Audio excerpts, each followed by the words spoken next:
Great. We are recording. Go. Great. So welcome, everybody. So before we get started, let's talk about Zoom, and that's the program that we're using for this call. So if you have any questions for us about NationBuilder, about Giving Tuesday, about fundraising in general, please put them in the chat. So we'll say hello in the chat right now. And Shannon Penrose from our team, she's going to be in there as well. So as they come up, just feel free to put your questions into the chat. You'll find the chat in your Zoom toolbar. So it should be, if you don't see it, if you hover above you on the screen, you'll see that there. And you can click on that. It should be blinking orange right now and open it. And then just to test it out, let's do a fun thing. Let us know where you are coming in from. So I know some people, NationBuilder is a global company. Is anyone here from different parts of the U.S., different parts of the world? Let us know. Hi, oh, awesome. Lots of people from California, from Sonoma, from Irvine. Alex is in LA because he's right here. Amanda's in New York, awesome. I'm sure there's awesome fall weather there. Springfield, that's amazing. I went there to visit Abe Lincoln's house when I was little. More downtown LA. Jane also in our office. Awesome. Awesome. Great. Thank you guys so much for coming from all over. We really appreciate it. And we'll go ahead and get started with the presentation. So we are going we're here from NationBuilder. So if you don't use NationBuilder and you don't know us, we're a platform that hosts natively a lot of actions that people traditionally do across platform. So fundraising, email, membership, social media, all in one spot, including a website. So we work globally with nonprofits, advocacy organizations, and political campaigns. Sort of wherever you feel you need to step up and be a leader online, that's where NationBuilder can come in and help you. Many of the examples that we use today are going to be drawn from NationBuilder. So some of the screenshots will be from NationBuilder, but we hope that in general, this will help you kind of no matter what tools that you're using. So my name is Taylor Pinheiro. I have been at NationBuilder for about 5.5 years. Right now I'm on the customer engagement team, but before this I started off as an organizer. I was helping a lot of youth groups use NationBuilder because I come from a political background, a nonprofit background. I was living in New York as well, so I moved out here to LA 5 years ago to join NationBuilder. I ran the support team for a while. I was on a product team for a while, really taking in people's suggestions and what could really help them kind of lead and step up in their community with NationBuilder. And so now our team, we help people use NationBuilder better and use our tools to really move their mission forward. And I'm here with Alex Stevens. Hey, my name is Alex Stevens. I'm also a customer engagement manager here at NationBuilder. Been here about 4.5 years. Before starting at NationBuilder, I worked in the grassroots issue advocacy space. I helped found an organization and headed up the sort of digital campaign program there. We were actually using NationBuilder, which is what ended up bringing me here. And I've also bounced through a lot of different teams, both kind of customer success oriented, marketing oriented, and now in this new position where we're, again, like I said, working to help people use the platform better at scale. Cool. So our goal today is to show you how to get the most value out of your Giving Tuesday outreach efforts and to share some actionable insights that we've learned from our most successful customers. Here's our agenda. We're going to talk about Giving Tuesday at a glance. So, what is it? Why are we here talking about it? Create a plan and goals for Giving Tuesday.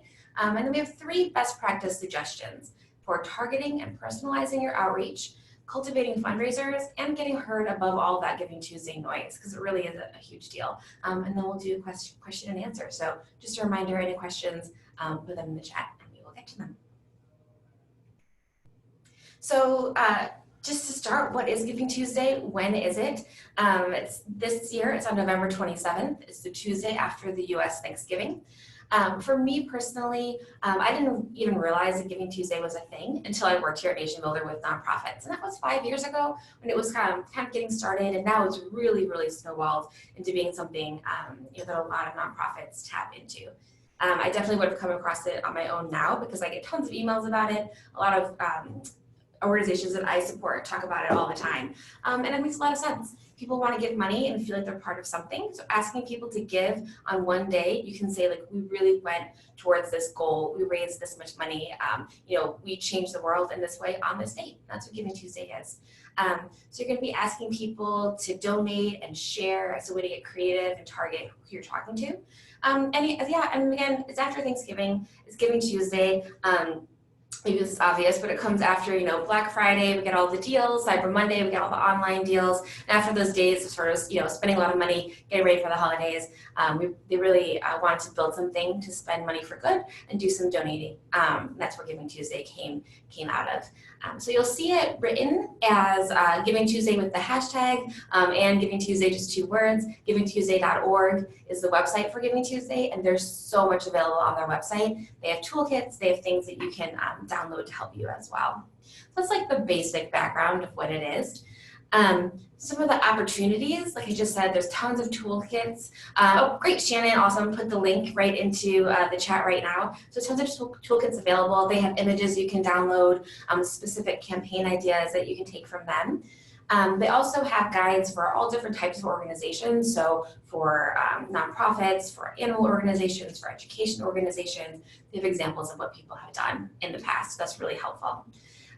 Also, some employers do gift matching on Giving Tuesday, so you can really stress why it's important to give on that day, because maybe they'll get more of their gift matched, or maybe if you have a matching donor who says they'll match up to a certain amount of money on Giving Tuesday to really get you to a goal. And then the Giving Tuesday hashtag is going to be trending, and what that means for those of us who are maybe feel a little old for Twitter. Giving Tuesday will mean that whenever anybody clicks on that hashtag on Twitter or on Facebook, they'll get a running feed of everyone who's talking about it. And so you want people to be talking about you and have your organization as a part of that conversation. And then it also really kickstarts our end of year giving. You'll be sending no doubt some really big asks to people for the end of the year, and this is kind of getting it started. So you can say to your high dollar donors, say look how much money we raised on Giving Tuesday, that kind of thing. But with all those opportunities, there are some challenges. Of course, there can be communication saturation. There's going to be a lot of people doing it. You can sign up on GivingTuesday.org to have an official event, with their support. And right now, there's nearly 50,000 events already scheduled. So there's a lot. But the good news is that means that people can search for you and find you on that site as well. And it's also, a little bit of a risk that you can burn out your supporter list, because if you're sending them a lot of emails, giving them really blanket general asks, that can be kind of exhausting for your supporters. So you want to make sure that you are, getting above all that noise, and we'll talk about that in a little bit. And then, the last thing before we get into our best practices, this is our own data that we use, that we pulled from NationBuilder and from our NationBuilder customers. So this is a lot of this insights is from stuff that we've found. But last year, NationBuilder customers raised $690 million, and $1.8 million was raised on Giving Tuesday, with end of year giving totaling about $65 million. So we're really taking a lot of what we learned from that and from the past and sharing it with you guys. Now, we work with about 3,000 nonprofits to help support them to do year-round fundraising as well. So I'm going to turn it over to Alex to talk about getting the most out of Giving Tuesday. Awesome, thank you. So yeah, before we get really into some of the specific tactical best practices, I want to talk a little bit about how to really set yourself up for success by crafting a smart strategy that's goal-driven and based in some kind of like practical insights. So everyone has goals. Odds are you probably have defined some general goals for your own end-of-year fundraising push. But what's really important is that you actually take those goals and use them to craft and focus your strategy. So one way to do this is to reverse engineer your strategy for reaching that goal through an actual evaluation of previous fundraising efforts. So for example, let's say that your 2018 end of year fundraising goal is $250,000. Start by listing out all of your kind of key benchmarks or metrics from 2017 during the same period, and use that to kind of figure out, look at your own inputs and figure out kind of where you need to go. So ask yourself, how large was our supporter list in 2017? Let's say it was 50K. What percent of them actually gave during this period? 4%, so that shakes out to about 2,000 donors. What was the average donation? It was about $100. So let's say last year we kind of came out at 200K. This year we're shooting for 250K. To keep the math simple, we'll just pretend that your supporter list hasn't grown at all. So then the question is, how do you actually, what metrics do you need to change in order to be able to get you to this new goal? So option one assuming that the average donation stays about the same at $100, and that's kind of what we found the average donation was for our customers last year, then one option would be to increase the number of people who donate this year from 2,000 to 2,500. One way you could do that was by increasing your fundraising program's actual conversion rate by 1%. So rather than 4%, you got 5% of your existing supporter database actually chipping in during this period to donate. So you're increasing the breadth of your donor base. Or you could actually go out and try to acquire 500 totally new supporters and first-time donors to get you there without having to actually change that conversion rate, which could be kind of tricky. Option 2 is to actually increase the average revenue per donor by $25, right? So rather than trying to focus on dramatically increasing the breadth, you can kind of try to increase the actual depth of your fundraising base. So something to consider, our data shows that only about 1/3 of donors ever end up giving more than once. So that's a stat backed up by a lot of other industry benchmarks like M+R. So that means most of those 2K donors we were talking about won't be the same 2K donors this year as donated last year, right? So given that, odds are, if you're in this situation, an easier strategic focus might be to actually, try and figure out how to increase that average revenue per donor. One way to go about that would be to create a strategy focused on driving towards recurring donations, rather than a strategy focused on just increasing how much a one-time donor is actually giving. So there are a lot of benefits of creating a broader monthly recurring donor program. So it provides ongoing predictable cash flow that you can depend on and budget against. They generally have a much greater lifetime value, 2 to 3 times greater, and they churn at a much lower rate, right? So they end up if we talk about donor churn, it's like someone they donate once, they never donate again. For someone who's a recurring donor, they tend to be, obviously they continue to donate on a monthly basis throughout the course of the year. It's also much more cost effective because it means that there's not the same sort of need to engage in repeat solicitations of your existing supporter base, which can sometimes potentially burn them out. It also reduces the need to continuously acquire new supporters and convert them into donors as people, their emails go bad, their credit cards go bad, people start to disengage, right? Because you have them kind of bought in on an ongoing basis for an extended period of time. And beyond that, it also just helps foster more meaningful donor relationships. Sustainers they've got an investment in your community, so they're more likely to get involved in things like events, volunteering opportunities, because it's really becomes a part of their identity. So having kind of talked through one of these strategies, and kind of starting to kind of sketch out how to think about how to focus on strategy, I want to actually start to get into our first best practice, which is to personalize your outreach. And when I say personalize, I don't just mean including the first name, like a first name field at the top of your email blast, right? I actually mean going out of your way to target different segments of your list of supporters with different appeals. And the reason is simple. Segmenting your digital communications can result in upwards or more than 100% increase in the actual response rates that you get from those appeals. That's from data MailChimp pulled in 2017. So let's unpack that a bit. So your list is made up of many different cohorts of supporters. They may have different issues that they care about. They will certainly have a different history of engagement with you. So if you come at everyone with the same sort of generic blanket ask, it may come off as tone deaf. So just like kind of a personal example, I bet other people have had a similar experience. Before I joined NationBuilder, I mentioned I helped found this grassroots advocacy organization, which I eventually left on good terms. But I still to this day, every now and then will get these appeals from them that sort of treat me as though I'm like just another kind of supporter on their list.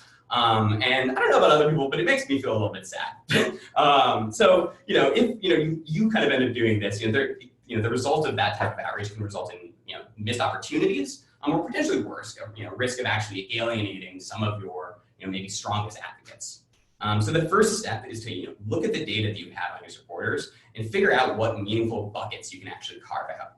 And when I say meaningful, I mean generally those buckets or those segments are large enough for you to justify the work involved in actually targeting them separately and coming up with different messages for them. And the way that you customize those messages is meaningful. It's not just like hey, Sally in Colorado, like that the work that's involved there may not actually be worth doing it. So think about stuff that will actually be compelling. Once you've identified those buckets, figure out how to adjust two kind of main components, right? Figure out how to adjust your calls to action based on their action history, for example. So if someone is was a low dollar donor before, maybe target them with a higher dollar ask next time, or figure out how to customize your messaging. So even if you're sending the same basic call to action to everyone, try to figure out how you can work in some sort of recognition of how they've contributed in the past into the initial framing of the email or the phone outreach. Remind them why they personally became a supporter, and that'll pay off. So just a couple kind of ideas here for some creative inspiration, some segmentation tactics that we've seen work based on the data that we analyzed here. So the two sort of main classes of segmentation, I'd say, are first, behavior. So what is it's actually looking at the action history, the engagement history of a given supporter. So for example, we looked at kind of various potential predictors of someone donating. We found that donors, people who RSVP to an event in the past, were more likely, 34% more likely to actually end up donating. We also looked at and so that might be something you want to look at for people who RSVP and send them a higher donation ask, right? Because they'll give a little bit more. You might also want to increment your dollar ask up for past donors, right? So last year we found that the average donation shook out to be about $165. The average second donation for repeat donors ended up being $175, and so it continued to increment up there, to a point. So that's something that you might want to play around with. The other class of segmentation is around persona. So, what is how old or how long has someone been a supporter of your organization, or what are their interests?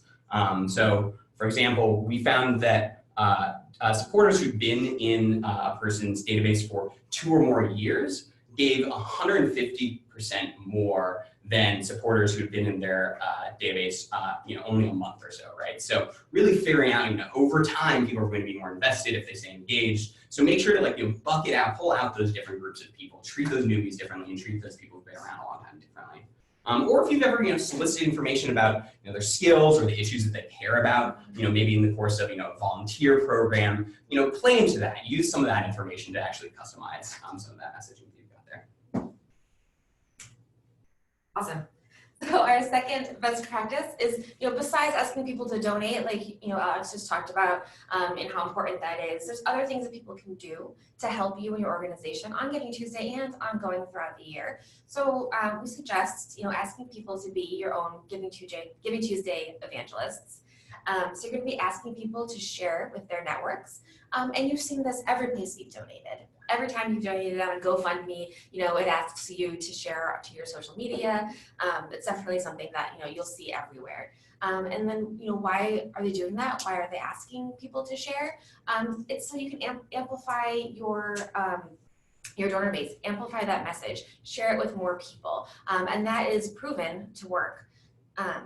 There's data that 84% of global consumers trust referrals from friends and family over any other marketing, and that goes for donations as well. So, if I'm saying this is an organization I really care about, if you care about animals as well, please donate. You're more likely to do that if you know me and trust me and know me as a friend. So for me, I definitely count a lot on referrals for things that I buy, for things that I donate to. I love a good referral code that gives me a couple points when something happens, because I just share things that I like with my community. And so it's really easy to see that on social media. So maybe even ways where using these evangelists as a way to do ads like you would instead of purchasing an ad on Twitter, is asking people to tweet for you and to share on Facebook for you as well that they have donated. Just kind of keep that momentum growing and try to acquire those new donors. So if you're doing the thing that Alex talked about earlier, where you're trying to raise your donor base, you can do that by having people share that they donated. And we found at NationBuilder, our data shows this, that donations from a recruiter URL give 25% more than those without a recruiter. So let's dig into what that means. you should find people who are already talking on their networks and social media and ask them to share. It confirms the assumption that we just talked about, that people trust their friends and family. So you can ask people to tweet or share after they make a donation, or you can set them up as ambassadors for your organization leading up to Giving Tuesday, leading up to any events you're hosting, so they can easily share quickly with their friends and followers, so that they'll say things like, oh, Jane's talking about this organization again. I should really look into that because I know Jane and I trust her. So you really want to kind of like cultivate that with your folks. So let me show you how we can do that. This is in NationBuilder. This is an example of one of our filters. So there's people who want to participate. Maybe they want to donate a lot of money and participate this way. Maybe they only can donate a little bit amount of money, but they want to be able to share it. So leading up to Giving Tuesday, you can solicit a commitment from them to share, by sending them an email, asking them to do it. But with this email also, you want to make sure that it's targeted. So we define these people. In NationBuilder, we can create a filter like this one.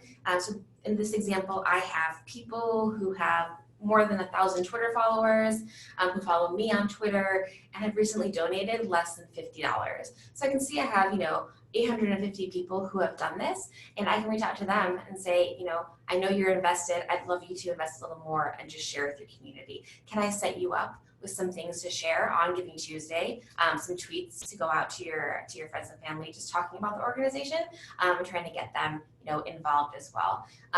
And also, I think it'll be really nice to see a real positive day on Facebook and social media. Alex always laughs when I say that, but I'm serious because it's pretty dreary out there. So Giving Tuesday will be a really fun day to say like, hey, I'm giving to things I care about, and really sharing that with my friends and family. So some of the things that you can ask them to do, some of these next asks, make it really, really easy for people to share. One thing that Alex found is like a link called sharelinkgenerator.com, where I can put in what I want people to share, and it creates a link that I can make into like a button or a URL on my email. And when I click on that, it pops up this thing down here where it's just the share of Twitter for people. So you can say all you have to do is click on this link, press share, and it's done. So make it really, really easy for your supporters to be set up, and you can have several going, ask them to schedule it, have it going throughout the day. And then you also want to give them the tools to do it again and do it more. So these are some examples of the ways that we do it in NationBuilder. So I mentioned the data that we have about recruiter URLs giving more money. What that means is every time that you donate on NationBuilder or do any action, sign up to join, sign up petition, you're going to get a link to share with your friends and family. And if someone clicks on that, it'll be noted that I recruited them. So if I tweet this "thank you for contributing" tweet and Alex clicks on it, the database is going to say that Taylor recruited Alex.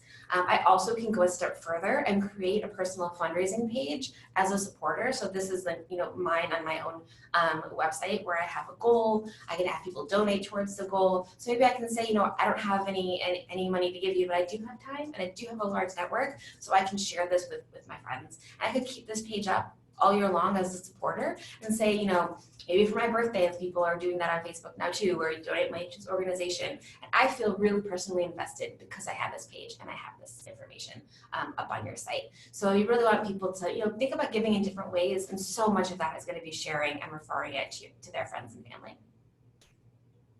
Great. So getting into our third and final best practice or bucket of best practices, if you want to get your signal to be heard above the noise kind of in this holiday season on Giving Tuesday, you need to figure out how to really make it stand out. First, is to think about how to actually get your appeal to stand out. There's a lot of people who've talked about, and there's plenty of resources out there that talk about how to tell your story and kind of tap in values. So I won't rehash that territory, but I do want to kind of spell out one thing, which is that it's just a couple tips. Put yourself in your donors, potential donors' shoes, right? Think about what are their motivations for donating.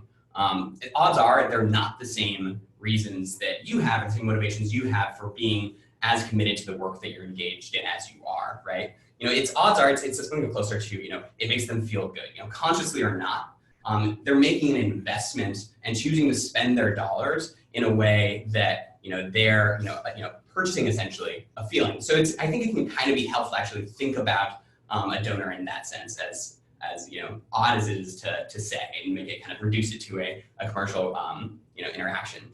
And if you think about it that way, then it's helpful to also think the more you can tie the person's donation to the concrete deliverables that it will enable, the better, right? They're investing in you. They want to know like what it is they're doing, like what are their dollars going towards, and that will kind of help them feel and like kind of be more connected to the work that you're doing.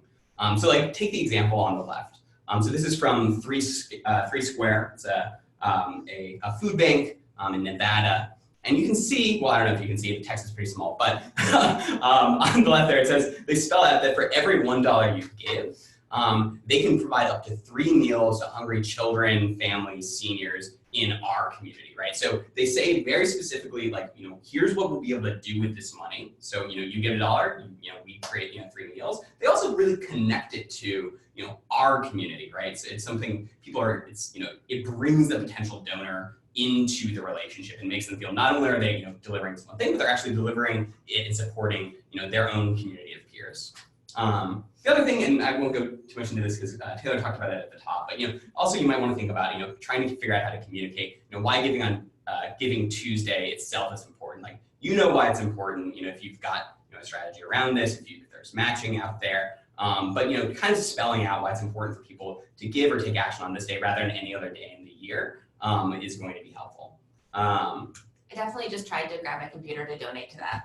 I was like, oh, it seems like worth my money. And then I was like, oh no, I'm in the middle of a presentation with Alex. So let's see if that's gonna work. Just one other slightly different example here is from an international aid nonprofit called Humanity and Inclusion. So you'll notice that this is their donate page. They don't have the same sort of text-heavy explanation at the top, and at risk of cliche, when it comes to communicating the concrete impact that potential donation will have, sometimes an image is worth 1,000 words, right? And if you feel like you've been seeing more of these sort of like this style of donate page where you've got oversized images on payment pages like this recently, it's because it works. So there's one study by a site called Crazy Egg, which is, if you like to geek out on like web page optimization, there's a lot of interesting stuff there. But they found that replacing white space on pages like this with actual compelling high-res images can both decrease page bounce rates by upwards of 27%. So the amount of people that go to the page and they're just like, I'm out. It can also increase form conversion rates by upwards of 40%. So there's a real reason to do this, and it does work. I will say, that said, if you scroll further towards the bottom of the page, they do still sketch out how the money is spent. It's just not the thing that they're kind of putting front and center for folks. So for folks who want to like dig a little deeper and where the image isn't enough to kind of draw them in, make it clear what sort of direct relief work they're supporting, then they can find that information further down. The other kind of component here around making sure that your message gets heard above the noise is just a basic reminder that one last minute email blast is just not going to cut it. So you really need to start building anticipation and starting to lay the groundwork now with a regular email or digital communication cadence heading into Giving Tuesday. So we looked at our data and we found that actually on last year's Giving Tuesday, only about 25% of all the donations logged were sourced to or came from an email blast, right? Most of those were coming in organically, they're coming in from social, they're coming in offline, right? So just, that's something to keep in mind. And this is important for another reason, which is that if there's a sudden spike in large sends, like if you're someone who only sends, one email blast a month, we found that Gmail, and this is true of a lot of other email providers, but especially Gmail, they've actually taken to throttling the delivery of email. So basically every month you're kind of starting fresh in terms of your reputation. So that's why another really important reason as to why you want to gradually increase your send frequency. If you're not someone who sends a lot, slowly start to build that up. Don't wait until the last minute. You want to really kind of get those communications going ahead of time, right? So that you're not like freaking out email providers and you're not burning out or stressing out your list of supporters who may have different set of expectations based on their previous relationship with you, where they've only gotten one blast a month or every couple of months or something like that, right? Like if they suddenly start getting 10 blasts from you in the course of a week, there's a good chance they're going to opt out or unsubscribe because that is not what they signed up for. So start to build towards this early. And the other component of this is really just think beyond email, right? So invest in one-to-one outreach to those your most valuable potential donors, or even your most valuable potential fundraisers or your evangelists, like we talked about earlier. And actually give them a call, or send them a one-to-one message, send them a text, hit them up on Facebook. We found that after a one-to-one contact was logged with a given supporter, their donation was 43% larger as compared to the global average. We also found that after a one-to-one contact was logged with a supporter, if that person then went on to fundraise, they would raise 53% more donations than the global average, right? So spending that time to really target and hone in on these people who can really be those force multipliers for your fundraising program pays off. Even though it takes a little bit more time, takes a little bit more work, but it's really worth it to do that.